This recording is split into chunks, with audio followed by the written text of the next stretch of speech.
नमस्कार, future express में आप सभी का स्वागत है। मैं हूं वीरेंद्र कुमार और आज फ्राइडे फैक्टर और मिड सेशन की कमेंट्री आप मेरे साथ देखेंगे। निफ्टी बैंक पे आपकी अप्रोच क्या हो और कैसे सेकंड हाफ को अप्रोच करना है। आज इस कार्यक्रम में याद रखिएगा हमारे साथ जो खास मेहमान होंगी शिल्पा राउत होंगी, उनसे करेंगे बातचीत। निफ्टी बैंक वगैरह देखिए आपकी अप्रोच क्या हो, उनके स्टॉक फ्यूचर्स के कॉल्स और सस्ता ऑप्शन सब कुछ आएगा। आज इसी कार्यक्रम में हम माइंड ट्री की मैनेजमेंट से भी मुलाकात करेंगे, उनसे बातचीत करेंगे उनके अर्निंग्स पर, नंबर्स पे, और थोड़ा सा अगर आप देखें अगले क्वार्टर का आउटलुक लेने की कोशिश करेंगे। लेके आइए इंडस्ट्रीज आपकी स्क्रीन पे। आज सुबह की हमारी अप्रोच क्या थी 7 बजे मॉर्निंग कॉल में, जो निफ्टी का मैंने आपसे व्यू शेयर किया था कि उस वक्त एसजीएक्स निफ्टी का लेवल था करीब 17,200 के आसपास। यानी अगर मैं फ्यूचर्स लेके चलता तो करीब मैंने यही व्यू शेयर किया था आपसे कि 17,151 इस ट्रैजेक्टरी के ऊपर, यानी पिछले कुछ सेशन के कैंडल्स को हम बाइसेक्ट नहीं कर पा रहे थे, उनके हाईस को बाइसेक्ट नहीं कर पा रहे थे। अगर उसके ऊपर खुलते हैं तो हम बाय करेंगे। फ्यूचर्स 17,200 का कॉल भी ले सकते हैं, बट जरा प्लीज मॉर्निंग की ब्रेक लेके आइएगा आउटलुक की। ये गैप अप इतना सब्सटेंशियल हो गया, मतलब 3:15 तक आते आते, मतलब 9:15 तक आते आते ये गैप अप थोड़ा सा अगर आप देखें ज्यादा हो गया। और उस गैप अप को चेस करने का मतलब नहीं था। मैंने ट्विटर पे पहले अपडेट कर दिया था कि द बेस्ट फिगर जो मेरे दिमाग में थी आज इट वाज 17,325, और यकीन मानिए यही हाई था। और उसी वक्त मैंने ट्विटर पर डाल दिया था कि नहीं, for the timing no long trades. अब जरा आप खूबी देखिए आज के सेशन की क्या है। देखिए आज आप पूछें कि 325 क्या है, जाइए और चार्ट्स को स्टडी करिए। 23 सितंबर की कैंडल का लो प्लस 26 सितंबर की कैंडल के बीच में गैप है। उस 23 सितंबर की कैंडल का क्लोज है लगभग 325 और 330, वो बहुत इंपॉर्टेंट है। उसके बाद 6 अक्टूबर की कैंडल में एक हमने अटेम्प्ट किया इस जोन को बाइसेक्ट करने का, लेकिन वो एक क्लासिकल 20 डे रिवर्सल में तब्दील हो गया। सो इसीलिए मैं आपको अलर्ट कर रहा हूं कि ये 325 और 350, ये 25 पॉइंट की ट्रेजेक्टरी एक बहुत स्ट्रॉन्ग सप्लाई जोन है। तो बतौर ट्रेडर यहां पे लॉन्ग ट्रेड करना एज ए इंट्राडे ट्रेडर उतना बुद्धिमानी का सौदा नहीं होगा, याद रखिएगा। आप एक बहुत स्ट्रॉन्ग सप्लाई जोन में है। लेकिन एक और चीज है, आप आज के लो को डिफाइन कर सकते हैं। देयर इज एग्जैक्टली, अगर आज आपके लो को देखें वो है 20 डे एक्सपोनेंशियल मूविंग एवरेज। आज जो निफ्टी का लो है, क्या था लो निफ्टी का? 17,251, that is 50 day exponential moving average plus 20 day exponential moving average. तो लो काफी डिफाइंड है। अब क्या हम 325 की ट्रेजेक्टरी को पार कर सकते हैं, 350 की ट्रेजेक्टरी को पार कर सकते हैं? आइए देखते हैं ऑप्शन डेटा क्या सजेस्ट कर रहा है। उसके बाद शिल्पा जी के कमेंट्स लेंगे। अगर आप कॉल्स को देखें तो 17,400 पे कॉल राइटिंग है, पर उतनी नहीं है। बड़ा आउटस्टैंडिंग वाई खड़ा है 17,500 की ही कॉल पे। और ये कैंडल जो इस सेशन की अब तक बनी है, इसकी बात अच्छी ये है कि प्राइस हायर लेवल्स पे सस्टेन हुआ है। प्लीज ऑप्शंस के स्टैट्स लेके आइए। आपके ऑप्शंस के स्टैट्स ये कहते हैं कि बड़ा कॉल राइटर, याद रखिएगा, प्लेस्ड डायरेक्टर साहब ले आइए, 17,500 पे ही है, वहीं पे कॉल राइटिंग हो रही है। और 17,300 की कॉल में एट द मनी में बाइंग है। 43 लाख शेयर्स ऐड हुए हैं। और अच्छी चीज क्या है इस स्क्रीन पे, 17,300 is witnessing put writing, that's good. 55 lakh put बिके हैं। आप स्टे लॉन्ग की अप्रोच अगर आपके पास पहले से तो है, रह सकते हैं, लेकिन एज ए इंट्राडे ट्रेडर याद रखिएगा 325, 350 जब तक ये सस्टेन ना हो इसके ऊपर, डोंट बाय निफ्टी। मेरी अप्रोच ये रहेगी। अगर मेरे को अपना पैसा लगाना होता तो शायद मैं बाय नहीं करता। फिर समझ लीजिएगा 23 सितंबर की कैंडल का लो क्लोज यही ट्रेजेक्टरी थी। अब आइए जरा आप निफ्टी बैंक पे, same is the case with Nifty bank. Exactly अगर आप देखें 23 सितंबर की कैंडल का लो क्लोज और 26 सितंबर की कैंडल के बीच में गैप, 6 अक्टूबर को अटेम्प्ट, लेकिन फेलियर में साबित हो गया। और 39,500 मैं आपको काफी समय से कह रहा हूं कि is acting as a critical resistance for bank Nifty. So after substantial gap up Friday के दिन सेकेंड हाफ में इसको चेस करना थोड़ा सा बुद्धिमानी नहीं होगी, याद रखिएगा। अभी भी आउटस्टैंडिंग वाई 38 लाख का है, जिसमें से 28 लाख कॉल आज ऐड हुई हैं। तो आप समझ सकते हैं कि 39,500 और उधर 17,325 और 50 कितना स्ट्रॉन्ग रेजिस्टेंस जोन है। मैं अपना तर्क अगर कोई होगा तो बाद में दूंगा, लेकिन मैं यहां पे एस्टेब्लिश करना चाहता हूं कि दैट्स अ क्रिटिकल और बहुत ही स्ट्रॉन्ग सप्लाई जोन आपके सामने खड़ा हुआ है। 17,325, 350 और 39,500, 39,510। शिल्पा जी नमस्कार, कार्यक्रम में स्वागत है। बतौर डे ट्रेडर, अगर आप एक डे ट्रेडर होती, मैं 12 बजे आपसे पूछता कि शिल्पा जी आपको एक निफ्टी पे कॉल लेनी है, तो आप लेती क्या? पहले तो गुड आफ्टरनून वीरेंद्र जी। जो आपने अभी समझाया वो एकदम प्रॉपर था। मेरे हिसाब से भी मैं कभी एक गैप अप ओपनिंग के बाद किसी भी इंट्राडे ट्रेडर को या मोमेंटम ट्रेडर को बाय नहीं बोल पाऊंगी, बिकॉज 17,350 जोन्स अराउंड एक रेजिस्टेंस है और वो बहुत स्ट्रॉन्ग है। निफ्टी ऑफकोर्स होल्ड कर रहा है 17,300 which is a positive sign, but intraday के लिए बाइंग मेरा तभी बनेगा जब ये डे हाई क्रॉस करता है। फ्यूचर्स में 17,332 के ऊपर जाता है, then only it's a bye.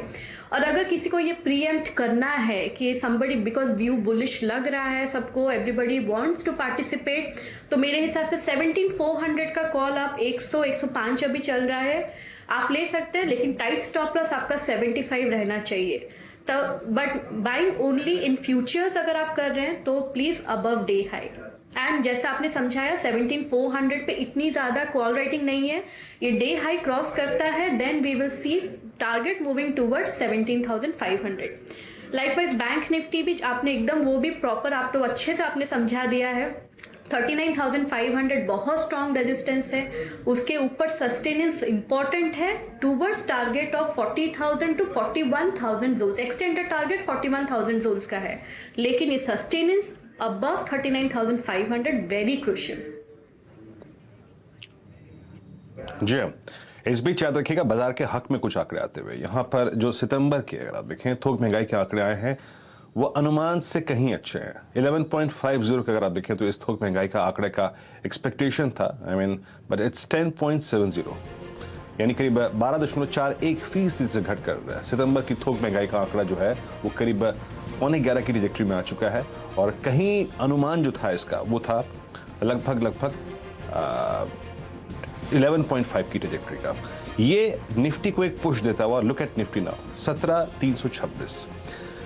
अभी जो शिल्पा जी ने बात कही ना कि अगर बाय करना है तो क्या करना है, मैं एक व्यू रखता हूं, सिंस 17,400 कॉल एक सब्सटेंशियल ओआई होल्ड नहीं करती है, तो 17,500 की कॉल भी आप ले सकते हैं। वो मेरे मुताबिक करीब 65 से 68 रुपए की रेंज में ट्रेड कर रही है। If you are a compulsive trader तो उस कॉल को आप ले सकते हैं, पर याद रखिएगा उस पे स्टॉप लॉस आज का लो होगा। आज का लो सिर्फ आज का लो ही नहीं है, that is exactly 20 day exponential moving average. ये आंकड़े थोड़े से अच्छे हैं और याद रखिएगा अगर आप 2 लॉट लेने की मंशा रखते हैं तो प्लीज यहां पे एक ही लॉट लीजिएगा। मैं फिर कह रहा हूं आपको, क्योंकि हमें आज अपना एक वेल डिफाइंड लो लेके जाना है। वो क्या होता है ये वक्त बताएगा, बट मेरी नजरें अगर कहीं किसी ऑप्शन पे है तो वो ये 17,500 की कॉल। अगर मैं रिस्क ले रहा हूं तो ओवरराइट, क्योंकि ये सिर्फ आज का ट्रेड नहीं है, याद रखिएगा ये ट्रेड हम कैरी करेंगे मंडे तक भी, if you are a risky trader.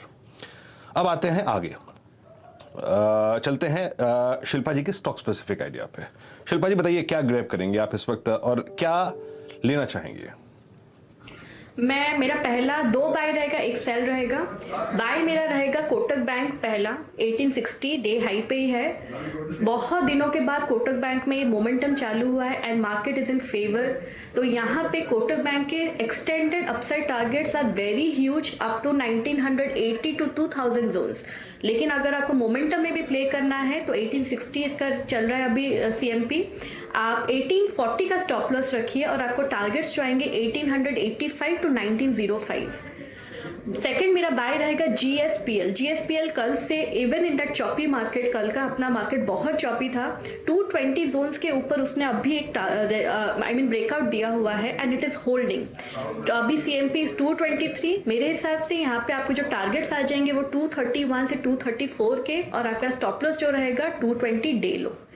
और मेरा एक सेल है थोड़ा कॉन्ट्रेरियन है, it is TVS motors it is coming at day low, it is not sustaining जैसा होना चाहिए मार्केट का मूड देख के. It should be crossing 1100 and sustaining 1100 zones इसका बहुत स्ट्रॉन्ग रेजिस्टेंस है. तो मेरे हिसाब से यहाँ पे आपको सेल करना चाहिए. ऑफकोर्स फ्यूचर्स में अगर आपको ज़्यादा रिस्की लग रहा है तो आप टीवीएस मोटर का 1060 का पुट ऑप्शन भी ले सकते हैं जो 20 रुपये के अराउंड चल रहा है.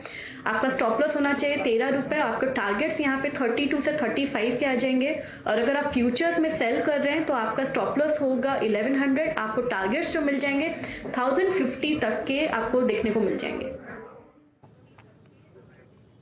जी हाँ, याद रखिएगा इस वक्त दो चीजें, HDFC और HDFC बैंक, इन दो चीजों को आप बाजार में हो रही शॉर्ट कवरिंग का एक स्ट्रॉन्ग पैरामीटर लेके चल सकते हैं. दोनों stocks floating at day high. मैं आपको सुबह से HDFC पे एक अलर्ट दे रहा था कि HDFC is now crossing 20 day exponential moving average. और याद रखिएगा HDFC अब इसमें सबसे जो घोर शॉट्स होते हैं ना बाजार में, जिसे कहते हैं ना सबसे घोर शॉट्स, वो यही होते हैं. HDFC ने अब 23 सितंबर के पहला इंस्टेंस क्या से मिल रहा है. देखिए, मैं बार बार निफ्टी में 23 सितंबर का जिक्र कर रहा था. इसने 23 सितंबर का जो क्लोज है अभी अभी क्रॉस कर दिया है.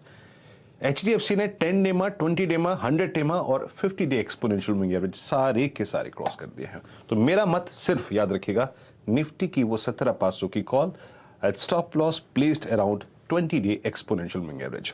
एक काम करते हैं, अब जरा माइंडट्री की मैनेजमेंट से मुलाकात करते हैं और CFO श्री विनीत त्रिदेसाई साहब मौजूद हैं हमारे साथ बातचीत करने के लिए. और एक बार माइंडट्री का स्टॉक लेके आइएगा. और आपकी स्क्रीन पे सुबह से IT ग्राफ देखिए काफ़ी स्ट्रॉन्ग स्विंग दे रहा है. और माइंडट्री में हमने पिछले कुछ समय में एक स्विंग काफ़ी स्ट्रॉन्ग देखा भी था. लेकिन अब अर्निंग्स को थोड़ा सा समझने की कोशिश करते हैं. सर नमस्कार, कार्यक्रम में स्वागत है आपका.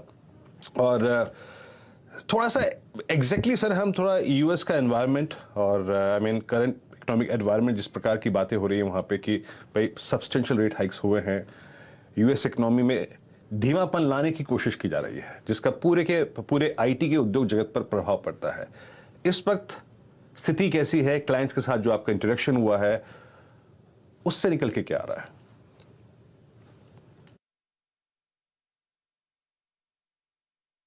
सबसे पहले धन्यवाद मुझे आपके शो पे बुलाने के लिए और CNBC के सारे दर्शकों को दिवाली की हार्दिक शुभकामनाएं. देखिए, डिमांड का आउटलुक अगर देखेंगे तो मैं पहले सेगमेंट वाइज बताता हूँ. हमारे दो segments, banking financial services vertical और ट्रैवल वर्टिकल, काफी स्ट्रॉन्ग परफॉर्मेंस दिखा रहे हैं. सबसे छोटा वर्टिकल हेल्थ केयर, वहां भी हमने अच्छी काफी डील विंस देखी है. दो सेक्टर्स ऐसे हैं, एक तो हमारा रिटेल कंज्यूमर पैकेजिंग सेक्टर जहां यूरोप का थोड़ा सा एक्सपोजर ज्यादा है. और हमने इस साल की शुरुआत में ही कहा था कि वहां थोड़ा सा आपको म्यूटेडनेस दिखेगा नेक्स्ट कपल ऑफ क्वार्टर्स. तो वही हो रहा है. ये क्वार्टर में आपको डी ग्रोथ डॉलर टर्म्स में दिखाई दे रही है, मगर आप उसमें से करेंसी फ्लक्चुएशंस अगर निकाल दे और क्रॉस कांस्टेंट करेंसी पे देखेंगे तो रिटेल कंज्यूमर पैकेजिंग ने भी अच्छी तरह से ग्रोथ दिखाई है. और कम्युनिकेशंस मीडिया हमारा सबसे स्टार परफॉर्मर सेक्शन रहा है, तो वहां भी अच्छी ग्रोथ नॉर्थ अमेरिकन मार्केट में है. यूरोप में अगेन करेंसी का इम्पैक्ट अगर निकाल के देखेंगे तो वहां भी अच्छी है. देखिए, हमारा ज्यादा से ज्यादा आउटफ्लो रेवेन्यू एनहांसमेंट में है. जो डिजिटल ट्रांसफॉर्मेशन प्रोजेक्ट्स ज्यादा से ज्यादा करते हैं, वहां हमने अभी तक तो कोई कस्टमर से कोई कटौती की बात नहीं सुनी है. ओके, एग्जैक्टली सर, मैं थोड़ा सा मार्जिन पिक्चर्स पे आना चाहूंगा. 21.05 की ट्रैजेक्टरी थी आपकी इस बार. अभी कॉस्ट फैक्टर्स को देखते हुए और कॉस्ट प्रेशर पॉइंट्स को देखते हुए और अगले क्वार्टर के लिए और अगले कुछ क्वार्टर्स में जो आपकी मार्जिन्स की ट्रैजेक्टरी है सर, मोर लेस यही रहेगी, फ्लैट, या फिर इसमें कुछ इंप्रूवमेंट होने के चांसेस हैं? देखिए, हेडविंड्स के हिसाब से अगर देखोगे तो मेजर हमारा इम्पैक्ट जो वेज इन्फ्लेशन का रहता है तो वो ये क्वार्टर में पूरा हो गया है. तो यहाँ से हमारा जो कॉस्ट डिसिप्लिन और एफिशिएंसीज पे जो फोकस है वो कंटिन्यू रहेगा. हमारा आउटलुक 20% प्लस एबिटा मार्जिन का हमने काफी क्वार्टर से दिया था. पिछले 8 क्वार्टर से we are sustaining that margins. तो एंडेवर तो यही रहेगा कि वो 20% प्लस एबिटा मार्जिन कंटिन्यू है. ग्रोथ अच्छी रहेगी तो मार्जिन्स भी अच्छे रहेंगे। सर मैं पॉसिबली अपना लास्ट प्रश्न पूछ रहा हूँ आपसे, क्योंकि मैं मार्जिन्स की पिक्चर के बारे में पूछ रहा था। आईटी उद्योग जगत जो है, आईटी जगत जो है, वो पिछले 2 साल से 1.5 साल से अगर आप देखें हेडलाइंस में इसलिए रहा है क्योंकि सैलरी हाइक सब्सटेंशियल हुए थे, एट्रिशन रेट काफ़ी था। अभी एट्रिशन की स्थिति क्या है, और अब क्या जो आपके सैलरी बिल्स है सर, वो अगले 1-2 क्वार्टर्स में काफ़ी स्टेबलाइज हो जाएंगे, आपको लगता है? नहीं, सैलरी एस्केलेशंस तो आई थिंक सो स्टेबलाइज होने चालू हो गए हैं। ये कैलेंडर ईयर के शुरुआत में जो ट्रेंड्स थे कि जहां लोग 50-60% इंक्रीमेंट्स लेके की मांग करके आते थे नए लैटरल हायर्स, वो अब हमने नॉर्मल 15 से 20% के रेंज में आते हुए देख रहे हैं। कुछ एरियाज है जहां डिमांड बढ़ी है, वहां थोड़े से ज्यादा एक्सपेक्टेशन है, मगर कस्टमर्स भी उसके लिए पेमेंट करने के लिए तैयार है। तो कॉस्ट इन्फ्लेशन मुझे अभी इतना बड़ा इशू नहीं दिख रहा है। और एट्रिशन जो एक बढ़ रहा था कॉन्स्टेंटली, वो एक साइंस दिखा रहा है कि नीचे आने की एटलीस्ट पीकिंग आउट की इंडिकेशंस दिखा रहा है। तो हमें लगता है कि एट्रिशन यहाँ से धीरे धीरे कम आएगा, will not immediately come down. हमारा सबसे इमीडिएट शॉर्ट टर्म में टारगेट रहेगा कि हम एट्रिशन को अगर 20% के नीचे ला सके तो वो हमारे बिजनेस के लिए भी अच्छा रहेगा और कॉस्ट मैनेजमेंट के लिए भी अच्छा रहेगा। चलिए सर, बहुत बहुत शुक्रिया आप इस कार्यक्रम में शामिल हुए और इस पूरे क्वार्टर को लेकर, मार्जिन पिक्चर्स को लेकर, एट्रिशन को लेकर सभी पहलुओं पे आपने बात करी। बहुत बहुत शुक्रिया सर विनीत जी इस कार्यक्रम में शामिल होने के लिए और अपनी राय रखने के लिए। अब एक काम करते हैं, एक ब्रेक ले जा रहे हैं। मीनवाइल एक चीज़ दिखाइएगा, और जो चीज़ मेरे को सबसे ज़्यादा इंप्रेस कर रही है, मैं फिर कहूँगा एज अ ट्रेडर जो आपको इंडिकेशन लेना है कि बाजार क्या करना चाह रहा है, सिर्फ वो स्टॉक देख लीजिए जो कि सबसे वीक था, जो विटनेस कर रहा था सबसे ज़्यादा शॉर्टिंग, और HDFC इज नाउ क्रॉसिंग वो क्लोज जो 23 सितंबर का था। ये सबसे बड़ा इंडिकेशन है। खैर, और इस मूव में जो पिछले 10 मिनट में आया है, ये इन्फ्लेशन की फिगर्स याद रखिएगा, जो थोक महंगाई के आंकड़े आए हैं, इसने एक अहम भूमिका निभाई है। दैट कॉल 70 रुपए की वो कॉल 80 रुपए हो चुकी है। आके एक और सस्ता ऑप्शन लेंगे छोटे से ब्रेक के बाद।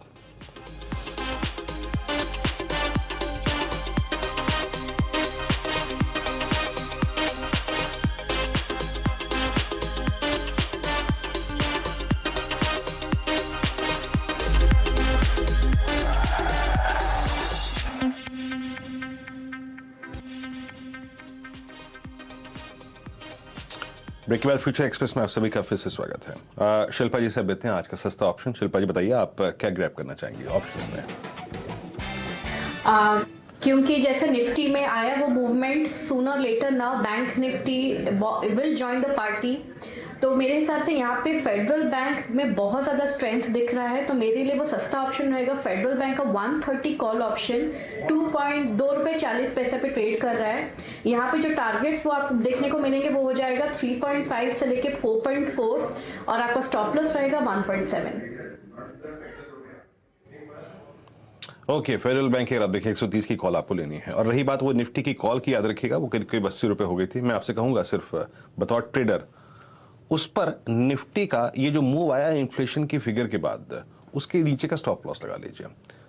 एक लॉजिकल स्टॉप लॉस 20 डेमा का बहुत दूर हो जाएगा। मेरे ख्याल से एक लॉजिकल स्टॉप लॉस उस ऑप्शन के लिए आएगा करीब करीब 17,291 ऑन स्पॉट। 75 पे 30 पे ट्रेड कर रही है अगर आपने ली है 17,291। एक ब्रेक, अगली मुलाकात होगी आपसे आज कमाई का अड्डा में, और चाहे से बुक करिए या फिर 17,291 का स्टॉप लॉस लगा लीजिए। नमस्कार।